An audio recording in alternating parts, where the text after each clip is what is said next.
이정영의 코칭 살롱. 너에게 질문을 던진다.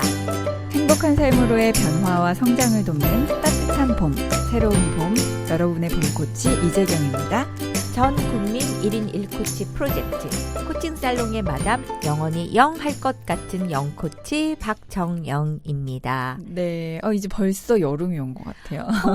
어떡해요, 봄코치님. 봄 사요나라. 내년 사요나라는 영원히 돼. 봄 굿바이. 지난번에도 말씀드렸지만 사계절 내내 저는 봄이니까 괜찮습니다.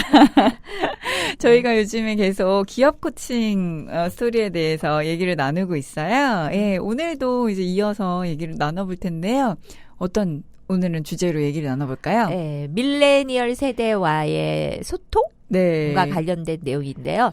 물론 이제 우리가 기업 코칭 시리즈로 하고 있어서 조직 내에서 밀레니얼 세대가 되게 지금 현재 중요한 자리를 차지한다는 거는 뭐 윗자리가 아니라 지금 거의 어떤 기업은 저희 프로젝트 하는 어떤 기업은 70%가 네, 밀레니얼 맞아요. 세대이고 또 다른 기업들도 뭐 내년이면 70-80% 된다 이런 말씀들을 많이 하세요.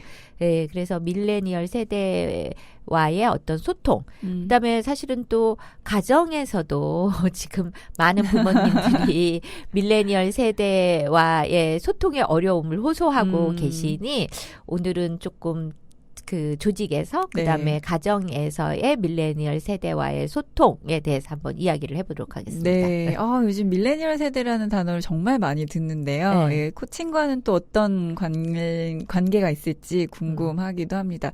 아까 말씀드렸던 것처럼 조직에서 이 밀레니얼 세대 구성원들과 함께 이제 소통하고 일하는 거에 대한 그 관심도 굉장히 높고 어떤 조직들은 이미 밀레니얼 세대들이 중간 리더로 관리자로 되어 있잖아요. 네. 네, 그래서 기존하고는 또 다른 이슈들이 많이 생긴다라고 보고가 되어지는데 어떠세요? 밀레니얼 세대가 특별히 요즘 이렇게 더 많이 회자되는 이유가 뭘까요? 왜냐하면 그 전에도 뭐 Z세대니 뭐 많이 있었잖아요. 세대마다 그 이름이. 네, 특징이 뭘까요, 밀레니얼들이? 글쎄요. 저도 잘 모르겠지만 우리가 지난번에도 한번 말씀드린 것 같은데 이집트 벽화에도 맞아요. 요새 것들은 싸가지가 없어 뭐 이런 이야기가 있다고 하는데 항상 기성세대가 아랫세대를 바라보는 시각이 그러지 않을까라는 저는 생각이 들고요. 그다음에 아무래도 어떤 그 환경이 지금 급변하고 있으니 이 새로운 세대들의 어떤 그 변화 속도도 우리가 겪었던 것보다는 훨씬 빠르지 않을까? 그러니까 변화하고 있는 그런 속도가 그래서 좀 더 감당하기 힘들지 않나. 는 생각이 들어요. 이게 듣다 보니까 밀레니얼 세대들도 시간이 지나서 기성세대가 되면 그렇게 생각하겠죠? 그 다음의 세대를 보고 우리 땐 안 그랬는데 요즘 것들은 이렇게 생각을 하겠죠? 하지 않을까요? 그렇죠. 그리고 저희도 그랬었으니까. 이참에 말씀드리면 우리는 막 소통을 잘해야 돼라는 생각을 많이 가지고 있어요. 근데 인간이 원래 소통을 잘하는 걸까요? 아니면 잘 못하는 게 당연할 건가요? 어려운 게 맞을 것 같아요. 디폴트일 것 같아요. 네, 맞아요. 그러니까 인간은 소통을 원래 잘 못하는 게 디폴트인 거예요. 그렇기 때문에 잘 하려고 노력을 하는 거고. 그래서 많은 분들이 나는 왜 소통이 안 돼? 내가 너무 이상한 사람이야. 뭐 이런 고민을 하시는 분이 계시다면 그거는 너무 자연스러운 거다. 소통이 안 되는 거는 우리 뇌 구조가 그렇게 생겼어요. 왜냐하면 사실 소통이 되려면 나 스스로의 어떤 성찰도 필요한데 우리는 자꾸 눈을 뜨면 내 모습을 바라보는 게 아니라 나와는 다른 타인 혹은 환경을 바라보고 있기 때문에 사실 우리가 좋을 때는 다 소통이 잘 되잖아요. 뭔가 갈등이 생겼을 때 이제 그럴 때 보면 그 탓을 나 스스로에게서 찾기보다는 항상 주변에서 찾다 보니 사실은 그렇게 커뮤니케이션을 하게 되면 잘 안 되는 게 너무 당연한 거죠. 그래서 이거는 어떻게 보면 인간이라고 하는 존재, 내 구조가 그렇게 생겨서 당연한 거다. 소통이 안 되는 건. 하지만 우리는 인간이기 때문에 그 당연함을 극복하고 어떻게 하면 좀 소통을 잘할 수 있을까? 주변에 있는 사람과 함께 어떻게 하면 행복할 수 있을까를 고민하고 있는 게 아닐까? 네.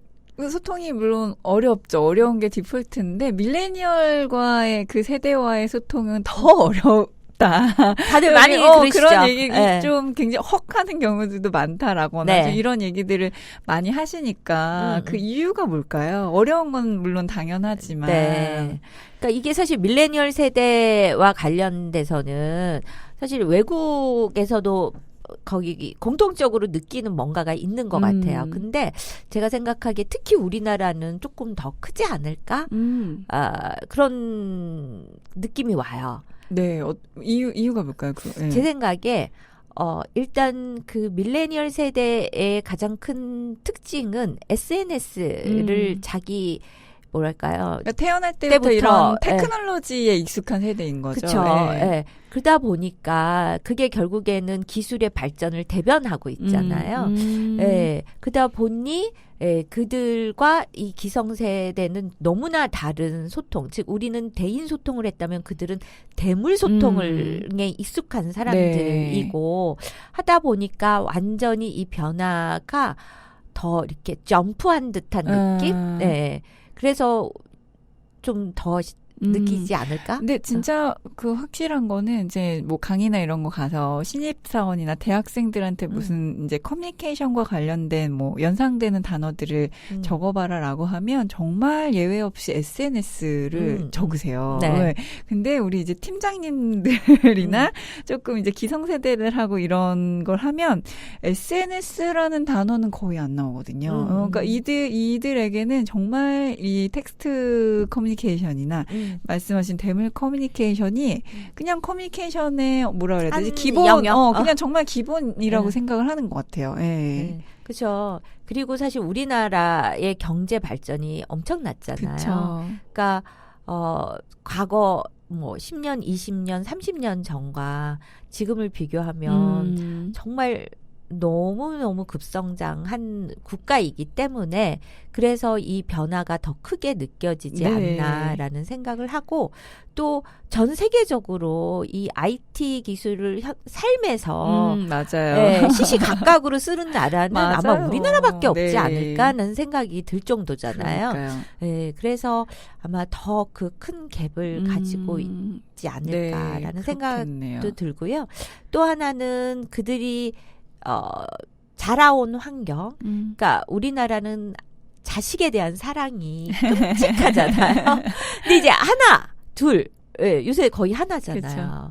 그러다 보니까 너무나 케어받으면서 아주 대접받으면서 자랐기 때문에 그런 그 육성의 과정, 그러니까 성장의 과정에서 그런 게 이렇게 몸에 익숙해 있지 않을까? 자기 중심적으로 생각하는 거, 모든 사람들이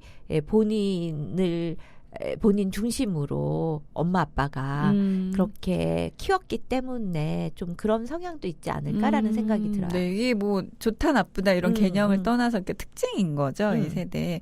그러면 이런 밀레니얼 세대와 코칭, 저희가 어쨌든 코칭 살롱이니까, 네, 어떤 좀 연관이라고 해야 될까요? 예. 그러니까 이러한 특성을 가지고 있는 밀레니얼과 어떻게 그러면은 소통할 수 있을까? 그래서 밀레니얼이라는 주제로 코칭 연구소인 CIT 저희들한테 그런 강의 주제나 이런 것들 굉장히 많이 들어오잖아요.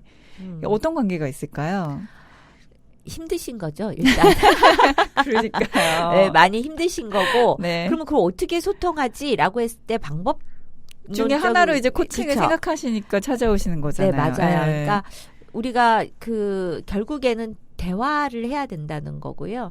밀레니얼 세대가 뭐 틀렸어, 옳아 이게 아니라 어쨌거나 밀레니얼 세대에 그 존재하고 있는 그 세대와 소통을 하려고 봤을 때 그들의 특징이 어떤가를 좀 더 볼 필요가 있는 거죠. 그러니까 사실 예전에는 사람들의 어떤 행동이나 특성들이 약간의 패턴화가 되어 있었어요. 그래서 그 왜 종 모양으로 표준 편차 뭐 이렇게 그리면 이렇게 종 모양이 되잖아요. 가운데가 이렇게 가운데가 되게 네. 많아요. 그래서 그 몇 가지 패턴만 가지고 있으면 이해를 하면 한 뭐 70% 정도는 커버가 됐단 말이에요. 그래서 어쨌거나 70%에는 예측이 가능하고. 예측 가능하고 그 내가 몇 개의 패턴만 가지고 있으면 해결이 됐단 말이에요. 또 우리는 요새 롱테일이라 그러거든요. 이게 쫙 그러니까 분산이 너무 넓게 되어 있는 거죠. 굉장히 다양하고 그거는 카테고라이징하기 다양하다라는 어려운 특징이 있는 거죠. 그죠? 예. 되게 다양한 거죠.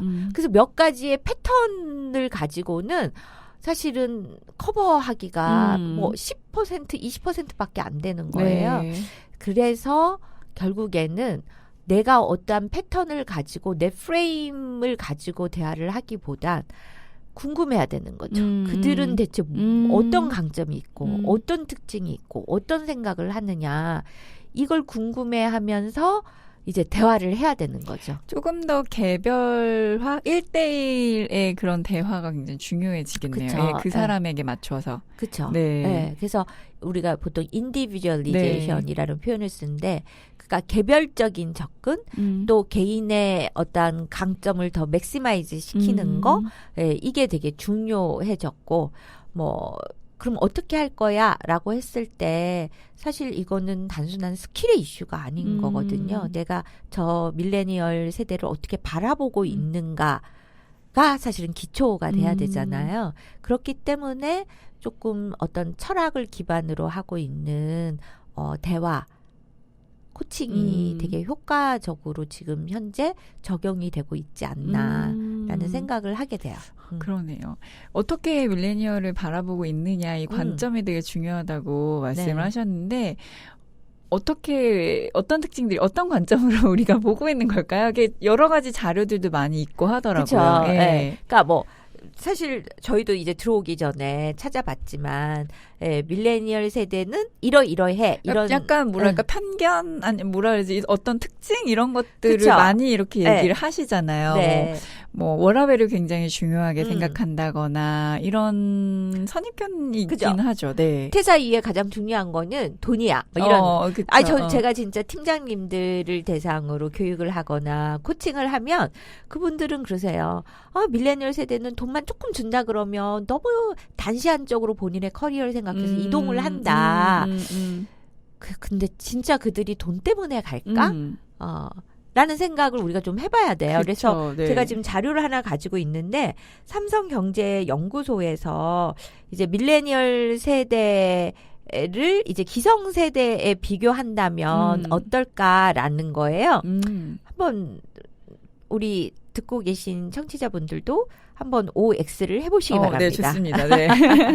자, 기성세대와 비교했을 때 밀레니얼 세대에게는 일과 삶의 균형이 더 중요하다. OX. 중요하긴 중요한데 왜 문제도 보면 더라는 단어 문제가 들어가면 생각해봐야 되잖아요. 더 중요하다라서 더 때문에 X일 수도 있을 것 같아요. 그렇죠. 그러니까 사실 저도 일과 삶의 균형이 되게 중요해요. 네. 그러고 싶어요. 맞아요. 그게 중요하지 않다고 생각하지 않아요. 그런데 다른 거는 그게 중요하기 때문에 나는 액션을 취하고 나는 중요하지만 상황이 이렇기 때문에 나는 그래도 접고 들어가. 이 차이인 것 같아요. 네. 어느 걸에 비중을 두고 선택을 하느냐, 포기하느냐. 그쵸. 네. 그냥 포기? 아니면 넥스트로 미루거나. 그쵸. 아니면 지금 당장 내가 워크 앤 라이프 밸런스를 위해서 내가 뭔가를 할 거야. 액션을 취한. 근데 이제 기성세대와는 달리 밀레니얼 세대들은 그런 액션을 보다 즉각적으로 취한다라는 게 다르지 않을까? 이런 생각을 해요. 네, 그렇겠네요. 어떻게 보면 그들이 더 똑똑한 거죠. 그렇죠. 그럴 수도 있겠네요. 그죠? 네. 네. 또 두 번째. 밀레니얼 세대에게 일의 가치와 의미는 크게 중요하지 않다. 기성세대와 비교해서. 이거 아까 팀장님들이 하신 말씀만 들어보면은 이거는 O인데 왠지 문제의 뉘앙스는 X일 것 같은. 그렇죠. 그러니까 그들도 일의 가치와 의미가 너무 중요한 거예요. 그래서 아까도 말씀드렸지만 팀장님들은 그러니까 밀레니얼 세대들은 조금만 돈 주면 간다. 근데 그들은 그것에 대해서 완강히 거부하는 거죠. 우리는 돈 때문에 움직이는 것이 아니라 이 일이 나한테 맞고 의미 있고 즐거워야 된다. 즐겁지 않다면 뭐 급여는 조금 적게 주더라도 그런 곳으로 찾아가는, 그러니까 되게 자유로움을 만끽하는 세대가 밀레니얼 세대인 거죠. 네. 그러니까 예전에는 정말 직장 한번 들어가면 여기서 뼈를 묻을 때까지 다녀야 되는 평생 직장의 개념이나 또 그 조금 지나서는 평생 직업의 개념으로 이제 평생 직장은 없다까지는 생각을 했지만 요즘 세대들은 그 직업도 굉장히 이제 옮기는 것에 대해서 자유분방하다라는 걸 많이 느껴요. 네. 그러니까 우리는 평생 직장이라는 용어를 들으면서 사실 그쵸. 자랐어요. 네. 저 대학 다닐 때도 맞아요. 그랬고, 저도 그랬어요. 30대도 그랬고. 네. 근데 지금은 평생 직장이라는 단어를 거의 쓰지 않는 것 같아요. 그렇죠. 네. 그죠? 그리고 어떤 그 조사에 의하면 요새 초등학생들은 평생 동안 뭐 직업을 뭐 17개, 그리고 70번이었어요? 네. 진짜? 네, 그렇게 그러니까 많았어요. 네. 17, 그러니까 뭐 연구에 따라서 다르지만, 네. 그러니까 그 숫자가 의미하는 건 정말 많이, 많이 바뀐다라는 의미지 않을까 싶어요. 맞아요. 그래서 한 직장, 한 직업? 이거는 아니다. 그러니까 부모님의 어떤 그 시대의 어떤 개념이나 관점으로 이 자녀들을 생각을 하면 정말 갈등이 생길 수밖에 없겠네요. 그렇죠. 우리가 검은색 안경을 끼면 그쵸. 세상이 다 검게 보이듯이. 직장에 들어가가지고 끝까지 얘가 다녀야 되는데 자꾸 왜 이렇게 때려치고 나오니 이렇게 되는데 사실 자녀들 밀레니얼 세대들의 입장에서는 전혀 다른 차원의 문제인 거잖아요. 네, 그렇겠네요. 네. 그다음에 이거는 잘 모르겠네요. 밀레니얼 세대는 상사와 더 많은 소통하기를 원한다. 어떨까요? 잘 모르겠다라고 하신 이유가 뭘까요? 이거 오래는 거예요. 그러길 원한다? 네네. 근데 과연 그럴까라는 생각이 드는데, 글쎄요, 뭐 이걸 해석해 보자면, 그러니까 그들은 되게 독립적이고, 아무래도 뭔가 대물 커뮤니케이션을 하고 이러다 하고 또 부모님들이 되게 잘 이렇게 케어를 해줬던 세대이기 때문에 직장에 들어오면 조금 상사들이 그런 역할을 해줘야 되지 않나? 그런 기대를 하고 있지 않나? 어떤 관심과 인정이 그쵸. 되게 중요할 것 같아요. 그리고 그거를 주는 사람이 상사이기 때문에 조금 더 상사와의 어떤 소통을 즉각적이고 직접적인 소통을 그렇죠. 그래서 즉각적인 피드백을 원한다. 밀레니얼 세대들은 그런 것과 좀 일맥상통하지 않을까? 그럴 수도 있겠네요. 네, 굉장히 저희가 생각했던 것과 다른 또 우리가 너무 편견을 갖고 있었던 부분도 있지 않나라는 생각이 드는데 그렇다면 조직에서 이런 밀레니얼의 구성원들과 잘 소통하기 위해서 혹은 이제 가정에서 밀레니얼과 소통을 하기 위해서 코칭을 어떻게 우리가 활용해 볼 수 있을까? 그쵸. 어떤 특징이 이 밀레니얼들과 이제 맞닿아 있는 걸까? 그러니까 사실 저도 참 많이 힘들어요. 그러니까 저희 회사에도 밀레니얼 세대들이 있고 저희 집에도 그렇죠. 둘이나 있고. 근데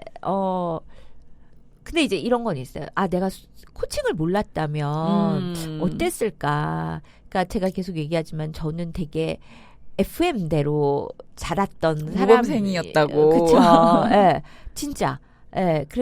그랬기 때문에 어쩌면 특히 저희 아이들이 없었다면 제가 이렇게 좀 스펙트럼을 넓게 가지고 세상을 바라볼 수 있었을까? 또 그 과정에서 코칭이 사실은 되게 저한테 되게 다양한 부분들도 볼 수 있는 눈을 주지 않았나?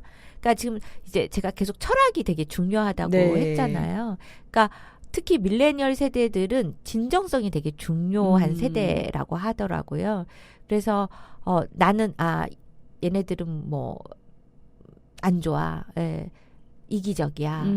자기 것만 챙겨. 이러한 눈으로만 바라보고 그러면서 말은 전혀 다르게 하는 거. 이거 뭐 사실 되게 본능적으로 알거든요. 알죠. 그래서 그런 부분에서 조금 더 진정성을 가지고 서로 마음을 열도록 하는데 이 코칭이 되게 도움이 되지 않나. 그래서 기업에서도 사실 스킬만 가르쳐 주면 사실 배울 때는 해볼 수 있을 것 같아. 근데 가면은 그 스킬이 딱 적용되는 그 시츄에이션이 정확하게 안 나와요. 맞아요. 네, 그래서 우리가 케바케라는 표현을 많이 쓰는데 케이스 바이 케이스 너무 많은 거죠. 네, 그러다 보니까 오히려 펀더멘털한, 그러니까 진짜 내가 저 사람을 어떻게 생각하느냐가 더 중요해진 거죠. 그러면 조금은 서툴러도 그게 좀 뭔가 수용이 된다고 할까요? 네. 이 관점, 철학 얘기를 이제 여러 번 하셨으니까 이쯤에서 모르시는, 그러니까 좀 이런 코칭 철학이 익숙하지 않으신 분들을 위해서 한 번쯤 소개하고 넘어가야 되지 않을까요? 예, 어떤 관점으로 바라보는 것이 필요한지, 인간 존중의 철학이 뭔지. 네.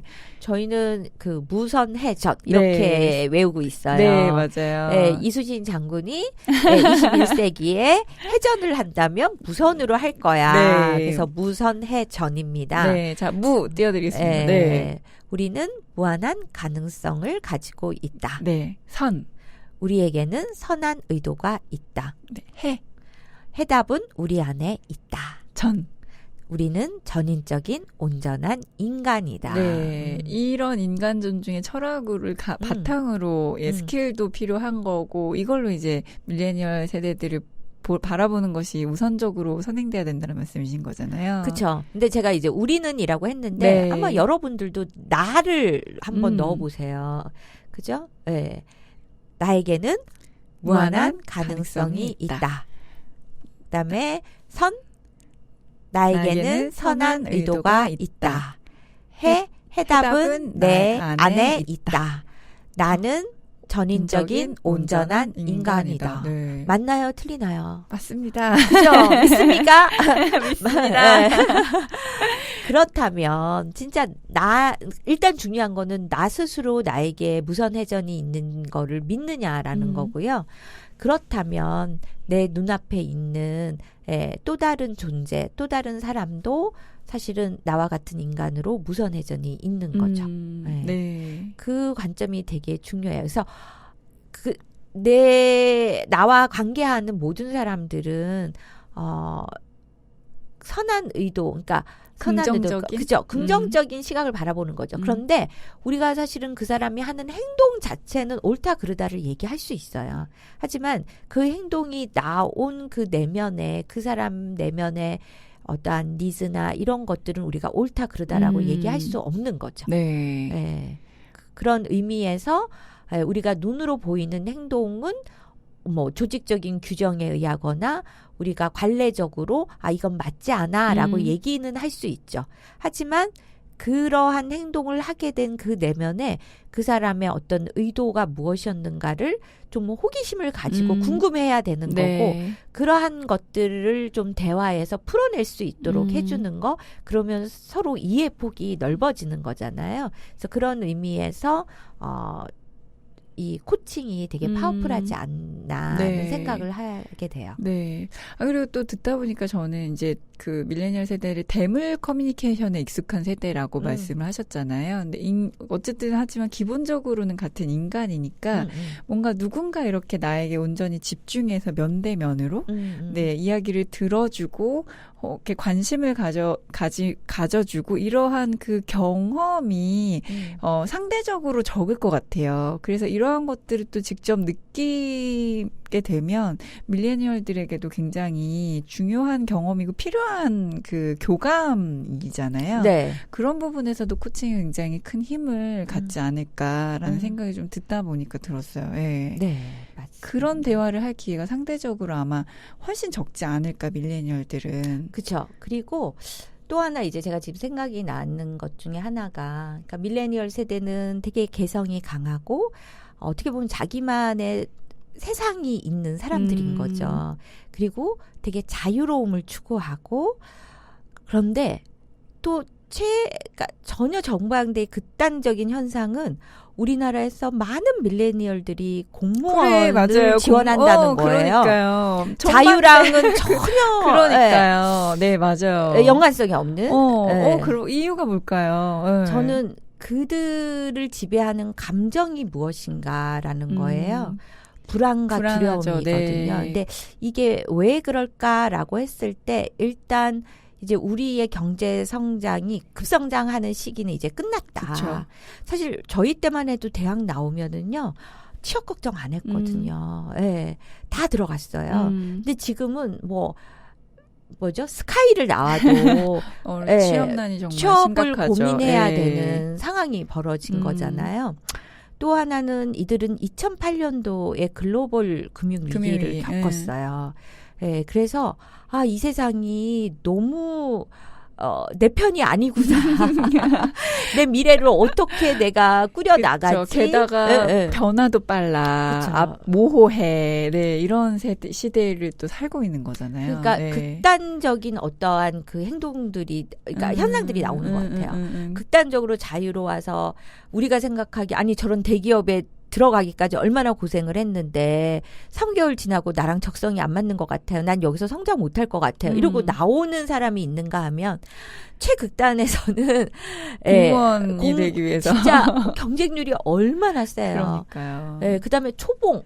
그쵸. 엄청 낮거든요. 그럼에도 불구하고 연금이라는 것 때문에 안정적이다라는 그쵸. 생각으로. 그래서 이러한 것들을 또 보여주는 세대가 밀레니얼 세대이지 않을까. 그래서 어느 하나의 관점으로 그들을 이렇다라고 평가하기는 어려울 것 같아요. 그래서 오히려 진짜 열린 마음으로 궁금해해야 될 것 같아요. 그들이 무슨 생각을 하고 또 뭘 중요하게 생각하는지를 궁금해하면서 소통해야 되지 않을까라는 생각이 들어요. 네. 그리고 저는 이제 또 한편으로는 우리는 항상 기성세대이기 때문에 기성세대한테 이렇게 하세요라고 얘기를 하잖아요. 근데 저는 이제 밀레니얼 세대들한테도 좀 얘기를 하고 싶어요. 그러니까 항상 우리는 기성세대가 밀레니얼 세대를 어떻게 그쵸. 케어해줘야 네. 되고 어떻게 소통해 이 부분에 되게 포커스되어 있어서 그들 맞아요. 스스로가 그러니까 뭐라 그러나 중앙에서 잘 이렇게 있는 듯한 느낌이 들어요. 근데 소통은 양쪽이 하는 거거든요. 그러니까 나는 이런 사람이야. 그러니까 나랑 이렇게 소통해줘야 돼. 이게 아니라 스스로 내가 이러한 게 중요하기 때문에 이런 중요함이 왜 중요한지를 얘기를 해줘야 되는 거죠. 얘기 안 해주면 사실 잘 모르거든요. 그래서 서로 더 오픈되어서 서로 궁금해하면서 기성세대가 나를 이해를 못 해줄 때 어떤 부분에서 이해를 못 해주는가.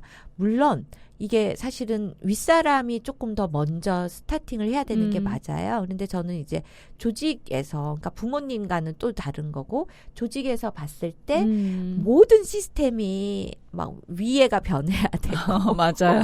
근데 그분들 진짜 스트레스 많이 받으시거든요. 전 정말 네. 팀장님들 보고 있으면 마음이 너무 안쓰러워. 짠해요. 위에서는 그저 프레셔를 가하고 밑에서는 또 꼰대라는 얘기는 듣고 싶지 않고 나도 좀 이해해줘. 나도 이해받고 싶어 하시는 것 같아요. 네, 그래서 이게 소통이라고 하는 다이로그잖아요. 둘이서 되는 거다라는 거. 그래서 조금 이렇게 서로가 이해의 폭을 넓혀야 되지 않을까라는 생각이 들어요. 그러려면 정말 서로가 인간 존중의 철학으로 무선회전의 관점으로 그쵸? 바라봐야 되겠네요. 네. 저는 진짜 철학이 되게 중요하다고 생각해요. 네. 맞습니다. 네, 믿습니다. 아까 왜 대기업에 그 고생을 해서 들어갔지만 나는 여기에서 성장할 수 없어라고 3개월 만에 뛰쳐나오기도 한다라는 말씀을 해주셨는데 요즘 밀레니얼과 관련해서 이 일을 통한 성장? 네, 이런 얘기들도 굉장히 많이 나오는 것 같아요. 네. 그러니까 조직에서 보면은 결국에는 이들이 불안과 두려움으로 가득 차 있는데 그건 뭐냐면 내가 여기서 생존할 수 있을까? 네, 왜냐면 인간의 그 평균 수명은 정말 많이 늘어났어요. 근데 변하지 않는 게 있어요. 이게 고무줄처럼 늘어나지만 변하지 않는 거 여성들의 가임의 그 네. 기간. 예, 그런데 더 짧아진 게 있어요. 인간의 수명은 늘어났지만 더 짧아진 건 뭐냐면 일할 수 있는 시간이에요. 그러니까 예전에는 사실은 우리가 60 넘어서도 계속 일을 할 수 있었다면 지금은 점점점 그래서 명퇴를 네, 맞아요. 요구당하잖아요. 지금은 40이 되면 그때부터 불안해지기 시작하는 거예요.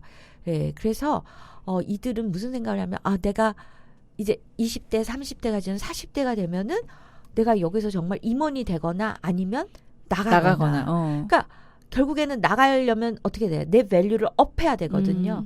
그래서 밸류를 업해서 다른 쪽으로 스카웃돼서 가던가 아니면 내가 찾더라도 내 밸류를 되게 어필해야 되는 거잖아요.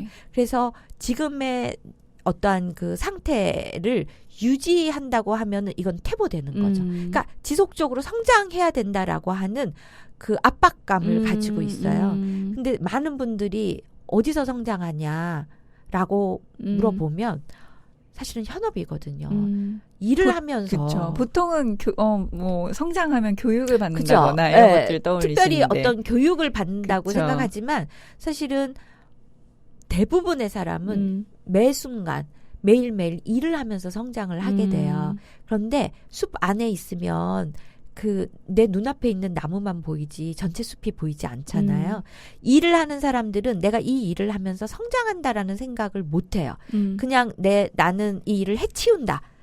그런데 이 일을 하면서 내가 어떤 성장을 하고 있는가 성찰할 수 있는 기회를 주는 사람은 바로 리더들이거든요. 네. 이런 대화를 통해서. 네. 그러다 보니까 이제 조직에서는 리더들이 구성원들과 함께 1대1로 소통하는 거, 또 이 소통하는 과정에서 그러니까 업무를 더 엑셀런트하게 할 수 있도록 해주는 거 플러스 그걸 통해서 지금 현재 너는 이 일을 함으로써 어떤 성장을 하고 있는가 리플렉션 할 수 있는 그런 기회를 주는 거.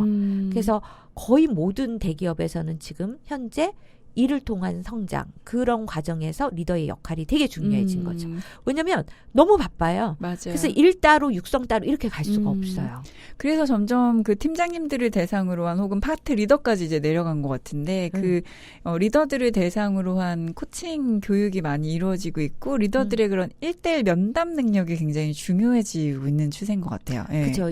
그 1대1 면담 역량이 그냥 아마추어 수준이 아니라 그러니까요. 정말 전문가의 수준에 가까운 그런 걸 요구하고 있어요. 그 옥시전 프로젝트에서 그 구글에서도 아리스토텔레스 그 전에 옥시전 네. 프로젝트에서도 가장 중요한 리더의 제일 원칙을 비어 굿 코치, 그러니까 좋은 코치이냐로 꼽았었잖아요. 네, 이미 이제 우리나라에서도 그렇게 가고 있다라는 생각이 듭니다. 그 말씀하신 것처럼 70대, 20대 10 러닝 모델에서도 보면 그 가장 많은 그 성장이 일어나는 것은 현업이다. 그렇죠. 70의 현업이 이 얘기를 하고 저희가 생각하는 교육이나 이런 포멀 하는 교육은 10인 거죠. 네, 10이고. 근데 우리가 알아요. 왜냐하면 포멀한 제도권의 교육은 이 비즈니스의 상황을 쫓아갈 수가 없어요. 되게 슬로우해요. 네. 그래서 우리가 70을 어떻게 맥시마이즈 시킬 거냐 20.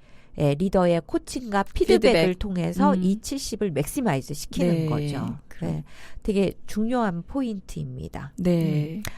그리고 제가 이제 시작할 때 이제 가정 내에서 말씀도 드렸는데 아마 가정 내에서는 그 밀레니얼 세대들의 어떤 앞으로 장래의 어떤 직업 커리어와 관련돼서 부모님들과 걱정이 제일 많으시죠. 그렇죠. 많이 갈등을 빚지 않을까라는 생각을 해요. 네. 근데 이런 것 같아요. 그러니까 직업이라고 하는 게 우리 때는 이렇게 딱 정해져 있었어요. 그런데 지금은 직업을 창출해내는 시대에 있거든요. 창직. 네, 그래서 창직이라고 하는 표현을 쓰는데 그렇기 때문에 나의 경험으로 너는 이런 사람이 되어야 돼라고 얘기를 하기 시작하면 소통이 안 되는 거죠. 네. 아마 지금 저희가 상상할 수 없는 새로운 직업들이 정말 많이 생길걸요? 네. 그러니까 제 주변에도 대학 안 가는 자녀를 둔 부모님들이 되게 많으세요. 네, 저도 그렇고. 그래서 네. 그런 부분에서 부모님들도 사실 되게 불안해 하시거든요.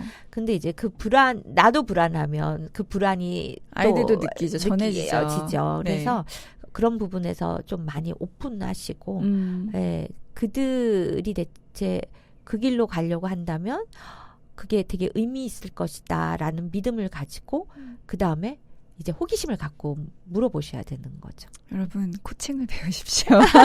부모도 리더도 모두에게 코칭이 필요합니다. 네. 네, 그래서 요새 조직에서는 뭐 리더 as 코치라고 하는 맞아요. 표현을 네. 많이 쓰고 있고 이제는 뭐 parent as 코치 이렇게 돼야 되겠네요. 그러니까요. 예, 우리 모두에게 필요한 네. 코칭밖에 없네요, 진짜. 하면 할수록. 근데 오해는 하지 마시기 바랍니다. 코칭이 만병통치약은 아닙니다. 물론입니다. 네. 네, 오늘은 영코치님과 함께 기업 코칭 스토리 그 중에서도 밀레니얼 세대에 대해서 이야기를 나눠봤습니다. 밀레니얼 세대와 코칭도 굉장히 많은 연관이 있구나라는 걸 좀 생각할 수 있는 시간이었어요. 기업 코칭에 대해서 저희가 얘기를 하고 있으니까 한 가지 잠깐 홍보? 네, 광고를 좀 드려야 될 것 같아요. 예. 저희 영코치님께서 CIT 코칭 연구소가 영 아카데미라는 것을 오픈합니다. 네. 어떤 건지 간단하게 좀 소개를 해주세요. 네. 제가 이제 코칭 세계에 있은 지가 지금 18년 차? 되었는데 그러면서 저는 되게 다양한 어떤 시도를 했었고 그런 노하우를 이제 조금씩 축적해 가고 있는 거잖아요. 그런데 많은 젊은 코치님들이 사실 기업 코칭에 투입되긴 되게 어려워요. 그래서 되게 궁금해하세요. 그렇죠. 근데 사실 이게 블랙박스잖아요. 맞아요. 배울 수 있는 곳이 없죠. 네, 그래서 제가 가지고 있는 지식과 경험을 이제 오픈해서 좀 전수해야 되겠다는 생각이 들어서요.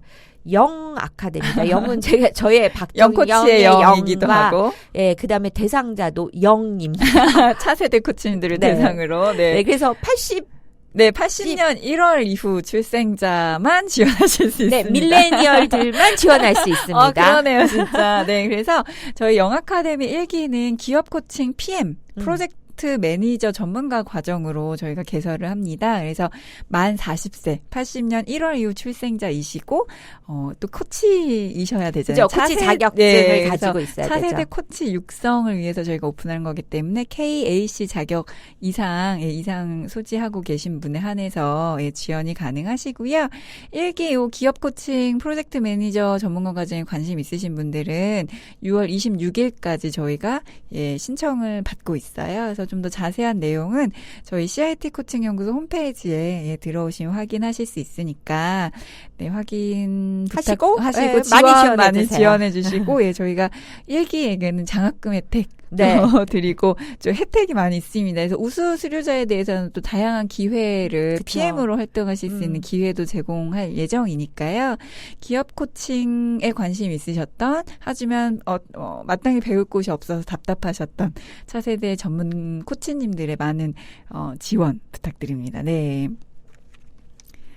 더 하실 말씀 있으세요, 영코치님 어떨까요? 네, 오늘 이제 마무리를 하려고 하는데요.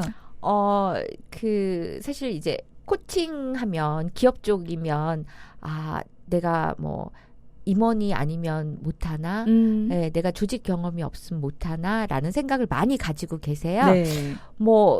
그럴 수도 있고 안 그럴 수도 있어요. 그런데 그런 걸 다 떠나서 코칭이라고 하는 이 영역이 전문 영역이기 때문에 내가 전문적으로 교육받고 트레이닝 받으면 저는 다 가능하다고 생각을 하거든요. 그래서 그런 부분에서 기업 코칭에 좀 비전을 가지고 계신 분들은 많이 참석하셔서 많은 걸 얻어가시기 바랍니다. 네, 아주 그냥 노하우를 대방출하신다고 하시니 많은 분들께서 지원해 주시기 바랍니다. 자, 박정희의 코칭 살롱 너에게 질문을 던진다. 오늘 기업 코칭 이야기 중에서도 밀레니얼 세대에 대해서 이야기 나눠봤습니다. 영코치님 오늘도 심쿵 질문 준비되셨나요? 네, 준비됐습니다. 네. 그러면 오늘 영코치님의 심쿵 질문을 마지막으로 박정희의 코칭살롱 너에게 질문을 던진다 마무리하도록 하겠습니다. 저희는 또 재밌는 스토리로 다음 시간에 뵙겠습니다. 코칭살롱의 마담 영코치가 여러분에게 던지는 오늘의 심쿵 질문. 당신은 어떤 안경을 끼고 밀레니얼을 바라보고 있습니까?